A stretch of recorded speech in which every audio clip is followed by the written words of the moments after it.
Welcome to UpWell The Podcast. I'm Sarah, and this is my beautiful co-host, Katie. As fellow female entrepreneurs turned friends and now business partners, we are so happy you're here. With every episode, it is our sole purpose to share authentic conversations to inspire your personal level up. Take our curiosity, add your best intentions, and flow with us in the UpWell. Hello, everyone. Welcome back to UpWell The Podcast. I'm Sarah. This is Katie, and we're glad you're here. Yes, I am super excited about this episode. It's a special episode, this one. 4th of July. Wait, yeah? Yes, 4th of July. I just assumed by your cute outfit, but... Yes, I'm festive today, but we are also celebrating something else.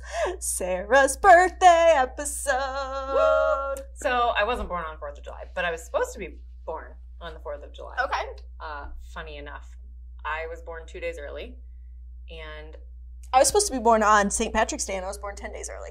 So weird. Mm-hmm. We were both due on a holiday. Mm-hmm. And then my younger sisters, both of them, were also exactly 2 days early from their due date. Isn't that weird? Well, all right. My mom is a timely woman. She does not mess around. Papa no. Yep. She knew they were cooked. Are you the oldest? I am. Okay. I am. I'm the oldest sibling. And I act like it. Oh. I am the very stereotypical eldest child, 100% to a T. I'm the mother hen. I am the organizer. I am bossy. Aggressively helpful. Yep. Bingo. My sister got me a shirt, I think maybe for my birthday. Maybe it was for another holiday, but it said, "I'm not bossy, I'm aggressively helpful." And I was like, that summarizes my life. Accurate. Accurate. I only tell people what to do when I think it's going to help them. Free day. Okay, fine. Which is why we love her. I know. Yes. I like to help. I like to help. So this is actually a pretty big birthday for you. It is. Yeah. I love the odd numbers, I mean the even or the odd numbers, but the 5 year, the 10 years, as they kind of come around. So I'm going to be 35. And This is a halfway mark. Yeah, I guess we're recording this before my birthday, but still, come on. Very close. Yeah, so I will be 35 when you see this. Yeah, that's exciting. It is. Awesome. So tell me, what are you the most looking forward to coming up into a new solar return? Oof. There's so much, and I think this is probably across the board for most people as they age, but I think simplicity is something I seek now as I age. So I really kind of want to focus this year ahead in just really thinking about what I need, in life, what I enjoy and what I actually need. So my intention is just going to be to get rid of what I don't, and it could be stuff, it can be emotions that I'm hanging on to and past experiences. It can be a whole plethora of things, but that's going to be kind of where I put my energy in this year. Awesome. What's been your favorite thing so far about coming into your 30s and what, I have loved unlearning. Let me expound. I feel like our whole lives, from when we're children, everything's learning what's right in your family, learning how to act in society, learning, you're just constantly absorbing things, right? Mm-hmm. We're like a sponge. And then I think at 30, your sponge is kind of full and you're like, I got to wring this sponge out. I got to figure out. If you're aware enough, you realize that. Yeah. Because don't get me wrong, I think we should as humans learn for our entire lives. Once you stop learning, you're dead. That is how I view life. But I think there comes a point where you have to release some of the things that maybe your viewpoint has changed, your opinion has changed, or, just that maybe is no longer true for you, that you need to make some space to absorb some new and learn some new. So I think that's been kind of the most impactful part of turning 30 and the past few years, is just really diving into all the things I thought I knew, or maybe I learned, and I was like, maybe that's not really true, or not true to me. And I think it's been fun and challenging all in the same breath, to unlearn a lot of those things. That's awesome. That's awesome. Like, kind of taking ownership of what the type of person you want to be. Yeah. And what, you know, being open to learning new things, like being open to understanding that what your beliefs aren't necessarily the end all of existence. Like that you can have a different belief, even from loved ones. Yeah. You know, and kind of move about life, but still be in a relationship with them as well. Yeah, I think like that. I think 30s, and even probably for you, like moving into 40 and beyond, is just so much more, if you're aware, like you said, introspective. Like, you don't seek external validation as much. It's just so much more personal to what's happening, you know, in your own life, in your own mind, and improving, you know, your life and those that are closest to you. I think you just learn that is so much more important, really, than all the other extra shit out there. I think there's one thing, and we've talked about this in the past, there's something about your 30s to where it's like your 20s, you kind of go through like just like figuring out so much, and then in your 30s you start to implement what you've figured out in your 20s. Yeah. And so, you know, being in kind of that halfway point, I think there's something to be said too about being in your early 30s and then transitioning into your late 30s. That 5-year mark, it's like the little hill in each decade, to where it's like, okay, we're coming up, and now we're gonna go down a little bit, but then we're gonna go back. You know, it's an ever, you know, up and down, but not in a bad way. Yeah. But I feel like that 30 point's like, okay, I'm halfway through. Let's see where I can go now with it. And I like that you said the word implement, because I do feel like, especially for me, in the past couple years, I have changed so many things in my life. Not good or bad, just a lot of new and different and new experiences, new people, new opportunities, and all this stuff. And like, same breath, again, challenging and fun, difficult and great. But now it's like 35 to me is like, I'm going to execute. You know, like the next 5 years, I'm going to kind of put a heavy emphasis on follow through, on taking what I learned those first couple of years, taking all those things that were brought to me, and like finishing, completing, you know. I don't know. I think like that in terms of decades. The first 5 years is like the growth, and then the second 5 years is like the dedication, the implementation, you know, like the solidifying of it before you enter the next decade. I don't know.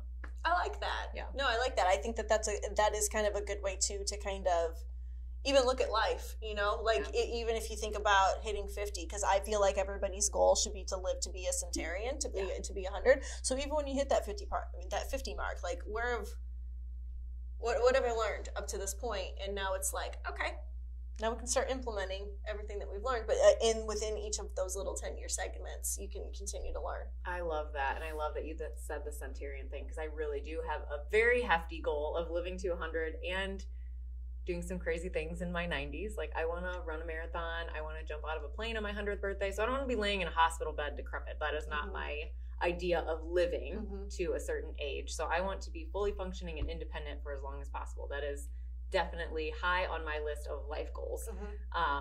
But yeah, I think about that a lot, just as I see other people closer to our age talking about like the end of their lives, essentially, you know, or like they're like, I'm over halfway, and I'm like, you are?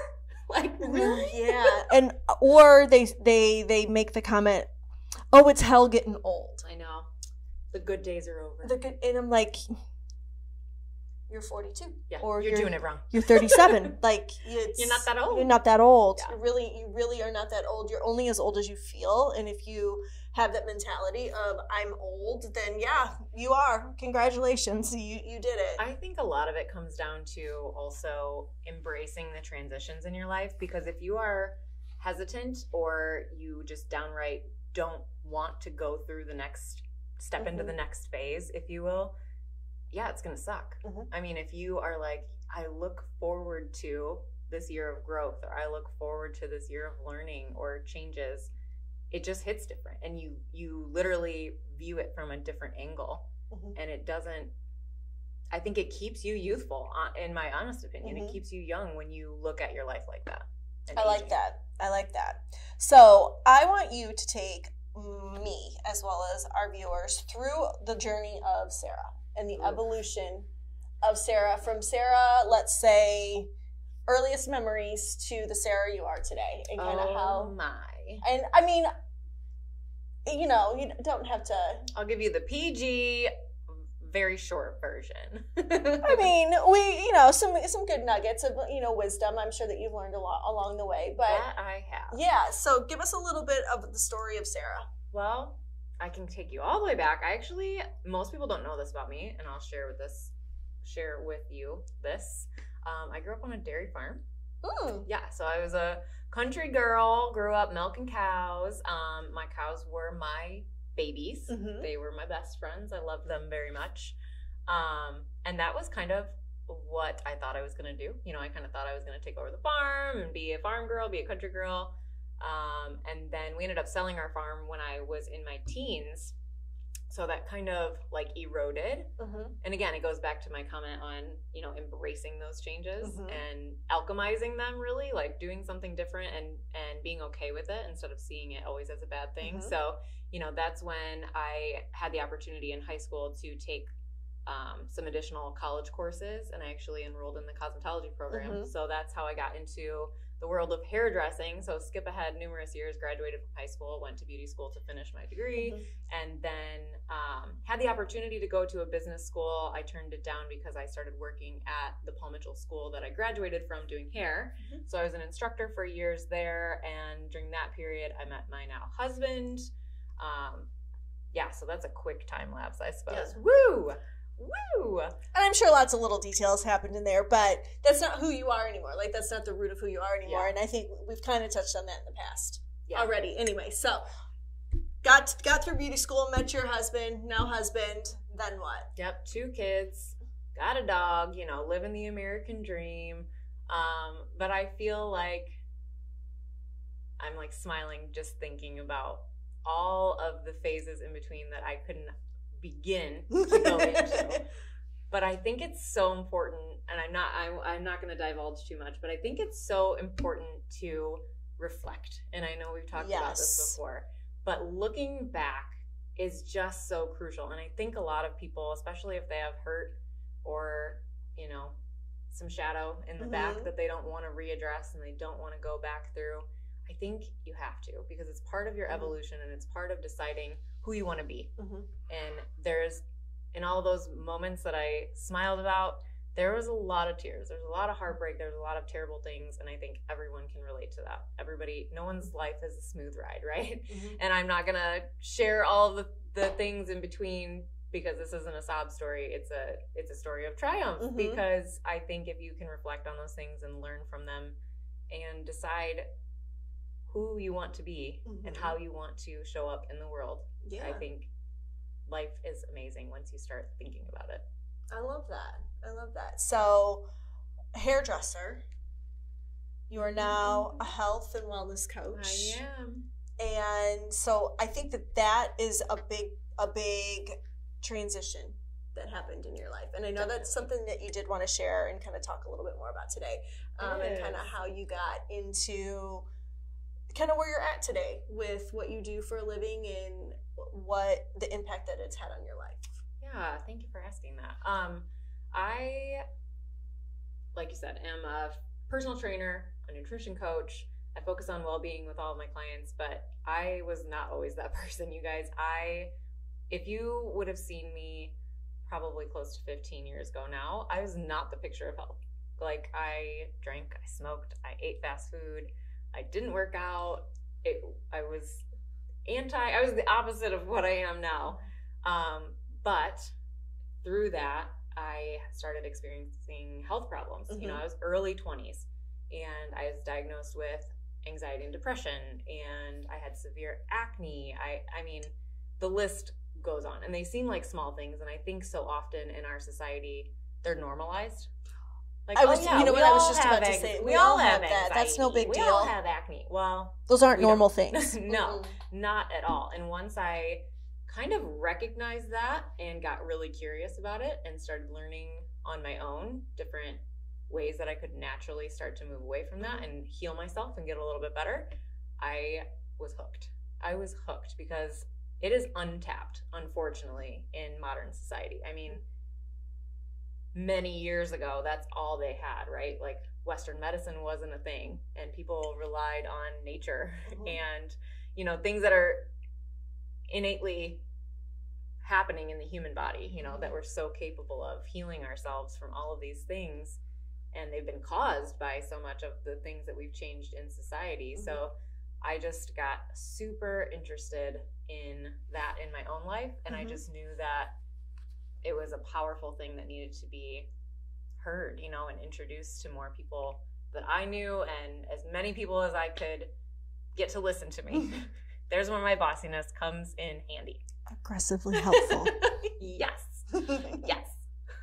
I like that. So now that you are, what changes in yourself have you seen from, like, that you can kind of maybe a little bit more tangible, you know, changes that you've seen that you can share with people from transitioning from, you know, that kind of unhealthy lifestyle to the lifestyle that you live now? Yeah. Oh my gosh. So, I mean, my mental health has exponentially improved. I mean, I can't even begin to describe how different I am on a mental level. Not just like the capacity of like memory and mood, and it's like everything. Mental clarity. I mean, I used to struggle with migraines, and you know, if you want to get down to like a brain level, I don't have headaches anymore, you know? So it's like those things are super tangible, and I lost a lot of weight. You know, when I was unhealthy, I was very overweight, and that probably was the root cause of a lot of the things that I had happening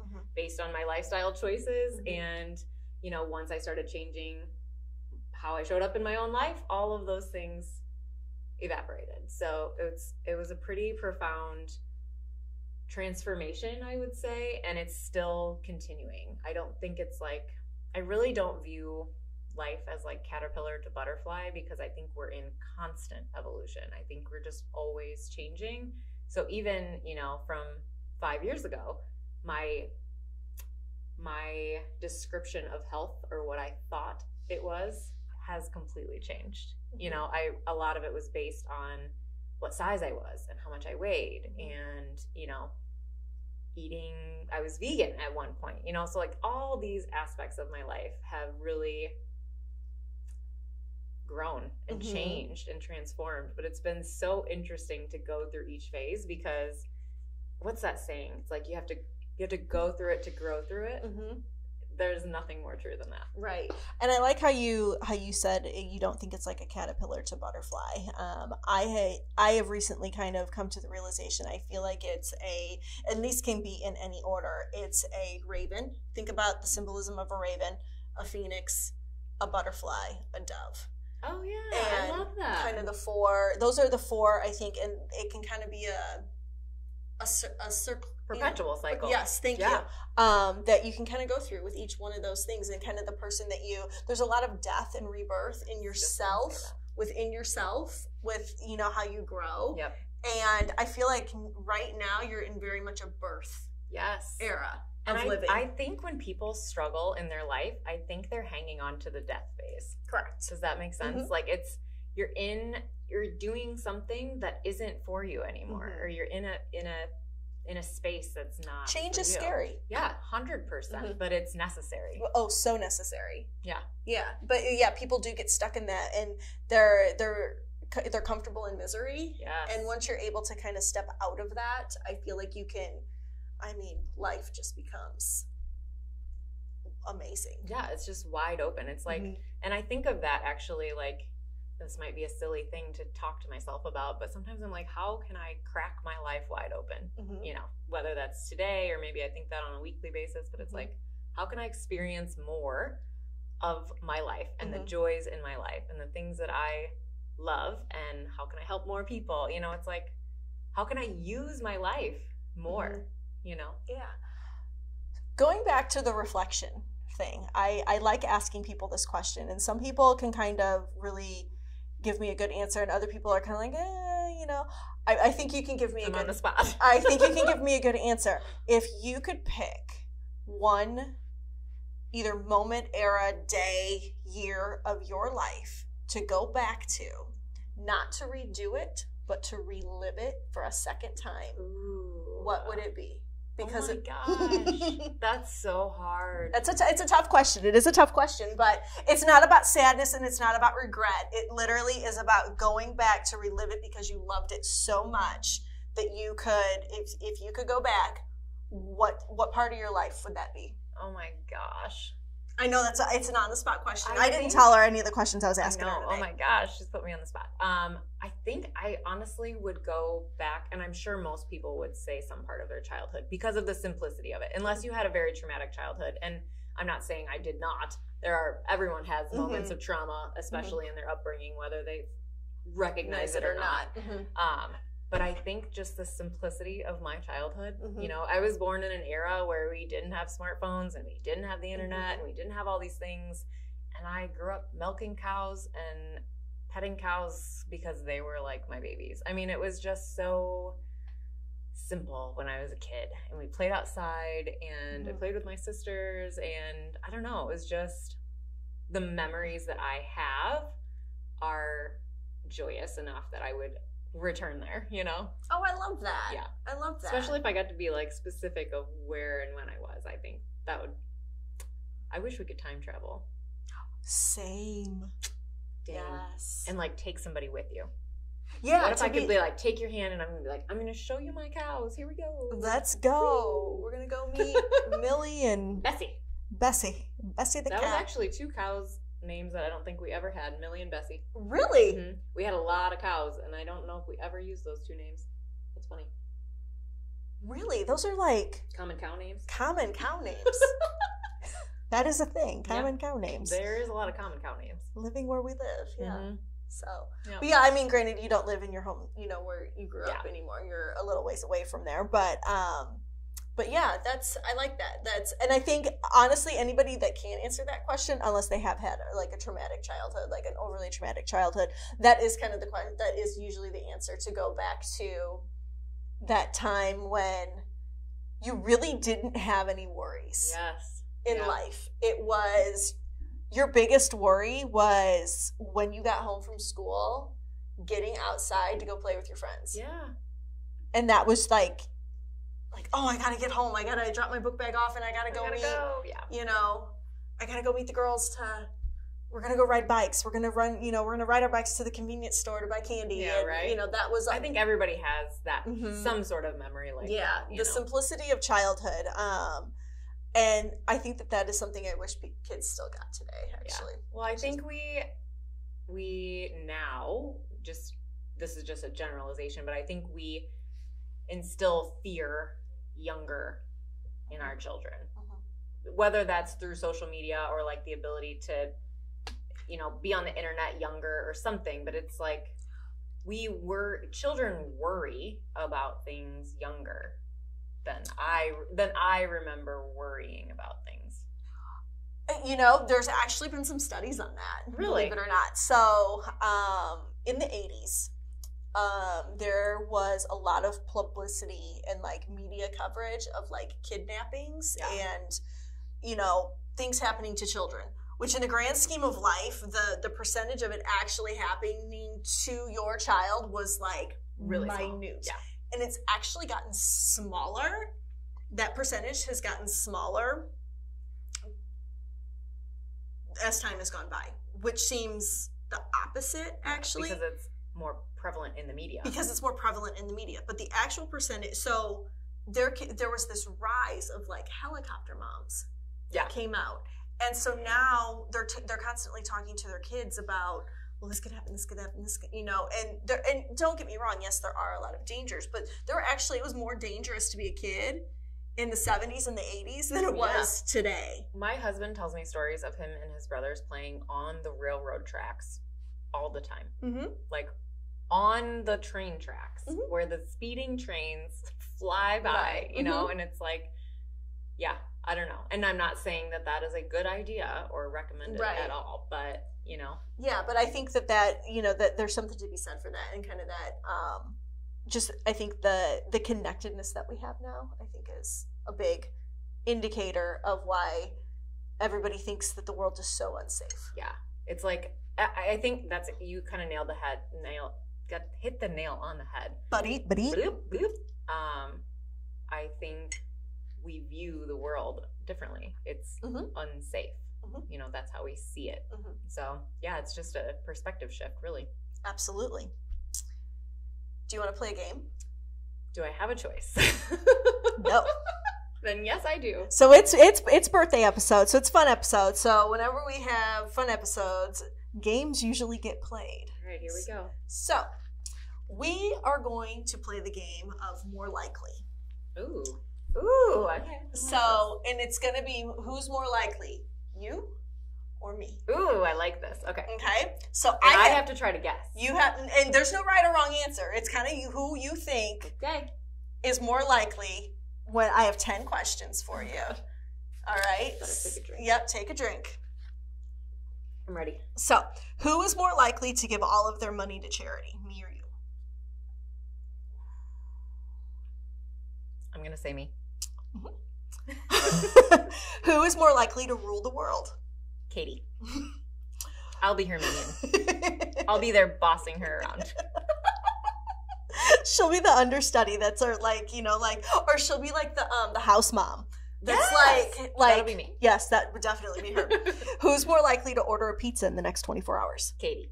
Yes, absolutely. Who's more likely to fall down a flight of stairs? Ooh, Katie. Negative Ghost Rider. I think that one's really? Yeah, I think it'd be you. Coming from Katie's sprained ankle herself. I got attacked. Okay. By gnats. I was going to say they were tiny bugs, but whatever. All right. Who's more likely to not have their clothes match? Katie. Yeah, that's a definite. That's a definite one. Who's more likely to shave their head? Me? I don't know. I don't know on that one. I thought that I've actually thought about it before.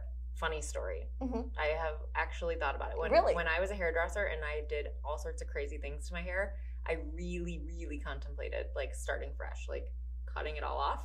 And then I actually had a client who was going through cancer treatments, and I shaved her head, and I almost did it in like solidarity or like support of her. So yeah, I did not. I didn't. I don't know now that it's long. I don't know. Your hair is so long to go from that long to like a shaved head. Bald and beautiful, baby. That'd be great, though. I don't know. I'd probably sunburn my head or something. Thinking about all the other things. All right. So, me or you, who would be the first to die in a zombie apocalypse? Ooh, probably me. Yeah, absolutely. Absolutely on that one. I don't know jujitsu. It's not even jujitsu. I think my survival skills. My wilderness survival skills are. I mean, granted, she does know the mushrooms. I do. I could eat in the wilderness for a long. Like I wouldn't die of starvation. Right. Something would kill me. A zombie or an animal or bugs. You don't like bugs, but they'd probably actually kill me. So I don't know. Bugs. I fucking hate bugs. Who's more likely to win the lottery? Oh. I feel like I'm going to say me, and the reason is I would agree with you. Because I think you take less risks. Yes. More calculated risks. Yes. Yes. I am the risk taker. She is the risk taker. I would be the one that would buy the $1 worth of tickets. So that's the only reason I say No, I agree with you. I totally agree with you. Who's more likely to get another tattoo? Me. You? I think that one's a crapshoot. I think we should go together and get one. We should go together and get one. We should get, maybe not the UpWell logo, but the something symbol? to represent. We have a little symbol of our... Like the rising woman symbol? Yeah. All right. Maybe in a few episodes, we'll be showing off a new tattoo. And last but not least, who is more likely to rob a bank? I'm going to say we're Bonnie and Clyde. I think we'd probably do it together. I don't know. You? No? You think me? Again, calculated risk. Maybe it would be me. Maybe I would be crazy enough to decide to do it, but you would execute. If you decided, you would follow through. I would. You know what? I would probably be the getaway driver. Ooh, that'd be good. Yeah.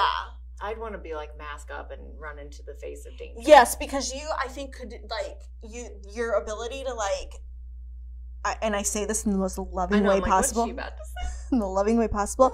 Her ability to talk and confuse people is she would talk them out of their money. Oh, I just talk a little circle around you and then hand it over. I wouldn't even have to rob them. I could just talk them into it. And I am I'm a pretty good driver. So I could just be like, all right, let's go. We're like the Dukes of Hazzard. Yes. Oh, man. Yes. I'm crying. That's funny. That is funny. Yes. I'm so picturing it. more me than you, but I think we would definitely be partners in crime for most of those adventures. I think so too. Those were hard. Those were fun though. That was, that. yeah, a little something different. That'd be a fun thing to do with like couples or siblings or something like that. Yeah, there was a whole list I found, but some of them were a little bit more related to like, I don't know, like a couple, or a general question, like who's the most likely to become the next president of the United States, that sort of thing. I like those are more specific. I don't think either one of us want that job. No. No thanks. Mm-mm. Not at all. We'll go live in the wilderness and practice our survival skills before we sign up for that. Oh, yes, in a heartbeat. I would rather be... That's what we're truly preparing for. We're ready. Yeah, I'm preparing for the zombie apocalypse. I know. No zombies, though. Probably just the end. Just the end, yes. Doomsday prepper. Oh, yeah. Mm-hmm. I'm ready. Maybe not fully yet, but I could hack it for a little bit. I think I could, too. It's funny, one of the things... my fiance, any like when we've looked at other places to live, he's like, well, we have to have like an underground like shelter of some sort, like that's a non-negotiable. And I'm like, okay, baby. Okay. My husband at one point when our property taxes started going up, he was like, let's build a fortress under the ground and put a trailer above ground so that people don't know. And I started laughing and he's like, I'm serious. He's serious. I was dying.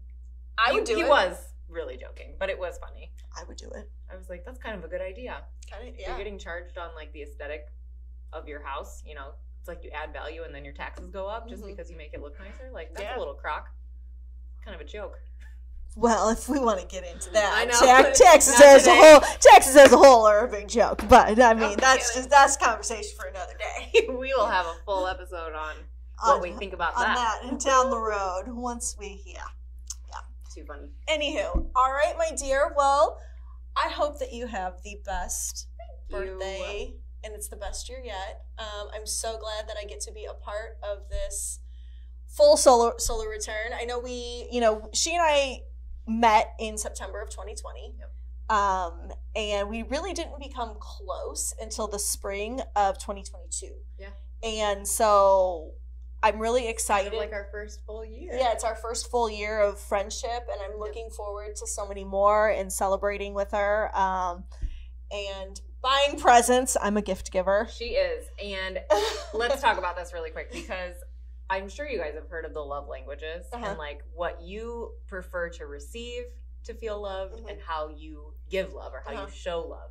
And we are not the same, which is hilarious. But we're compatible. Yes. But it works well because I like to show by doing things. Like I like to show people I love them by doing something, acts of kindness, I think is what it's called. And so Katie, I'll be like, can I make you a matcha or can I bring you breakfast? And she's like, yeah. Yes. I would love that. I would love that. Then Katie is just such a good gift giver because she listens and knows like anything that I need or I've liked or wanted. Like she's just so thoughtful. And then boom, she'll just get me a gift. Yeah, I'll just get her a gift. But I think like that is your love language of giving, I think is acts of kindness. But I think your love language of receiving is words of affirmation and gifts. 100% words of affirmation. Yes. I love when people tell me nice things about me. Tell her she's pretty and feed her and she's happy, and then me, just feed me. You don't even have to compliment her. You don't even have to compliment me either because I don't care. But to just feed me and I'll be happy. Just the food. Just the food. That's all I need. I just need to be fed to be happy. Don't get her wet after midnight and... Yes, don't get her I just watched that movie for the first time. You've never seen Gremlins? And I haven't even gotten through the whole thing, but we watched silly. that point, that point of it. Don't they look like Furbies? Yes. It kind of freaked me out actually when I was a kid and we got a Furby and I was like, Is this thing gonna turn into something different at night? A goblin and destroy me? Mm-hmm. Terrifying. A little bit scary, actually, looking back at it. Don't get it wet. But cute movie. Yeah. I mean, those little things, what are those called? What are they called in the movie? It starts with a G, doesn't it? Isn't it a gremlin? No, not the bad ones, the good ones, the cute ones. They have a name, too. Oh. Anyway, they're cute, though. I've seen half the movie. I haven't She's even gonna seen watch the the whole other half thing. this weekend. We'll report back on Gremlins. Maybe. What kind of movies are you watching these days? The Gremlins. The Gremlins. Actually, no. Dan and I, every year, January 1, I'm a list maker. We've talked about that in some of our very first episodes. But one of the things on my list is always I'm very movie challenged. Like, me too. I am super duper movie challenged. He is not. And so that's hard when you watch a lot of movies. You quote them a lot, and if the other person doesn't get the quotes, that's frustrating. Yes, so I'm super frustrating, and so our goal is always to watch 25 movies that Katie's never seen. Oh my gosh, that's a cute one. And he gets to pick what we do. I like that. What we do. So. Oh, I'd like to see that list someday. I watched Roadhouse for the first time. Oh, I've seen Roadhouse. Yeah. I've seen a lot. I haven't seen anything that came out after like 2015. I probably haven't seen it. Other than Maverick. Top Gun Maverick. She's obsessed. I'm probably going to watch it on my birthday. She said her goal is going to be watch it 35 times. This year. During her 35th. There's nothing wrong with that goal. Yeah. That's a good goal.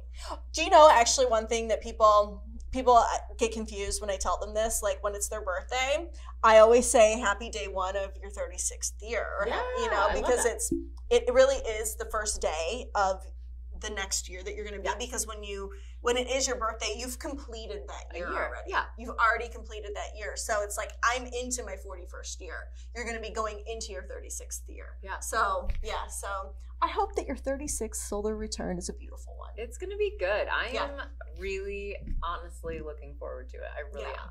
Yeah. And I get to be your partner in crime for it. I know. I'm pretty excited to see just where we're at a year from now, right? Yes. It's going to be crazy. Absolutely. All right, girl. Cheers. UpWell cheers. UpWell cheers. Well, happy birthday. So, July 2nd. Yep. So, be wishing... Don't forget, next year. Don't be wishing Miss Sarah a happy birthday.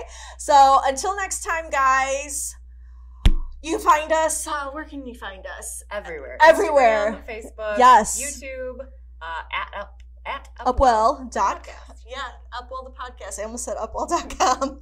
Check the show notes. Check the show notes, yes. You can find myself personally at barefoot.katie. You can find Sarah at Sarah Barron. So until next time, take care of yourselves, take care of each other, and take care of the world around you. Bye, guys. Thanks, guys.